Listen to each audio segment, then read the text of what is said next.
আজকের এক্সপিরিয়েন্স সেটা হলো গাড়িটা আমি উঠাইতেছি। আমাদের জুনো কাজ করতেছে আজকে আমার সাথে।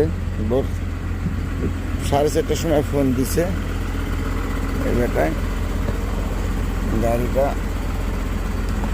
তার বাইঙ্গা হয়ে গেছে, মানে চাকা বাইঙ্গা ভিতরে বলো হয়ে গেছে। সো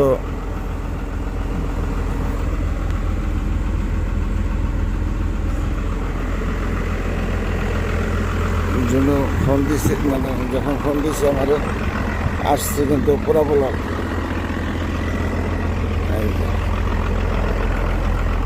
আমার সাথে কাজ করতেছে আমার স্ত্রী।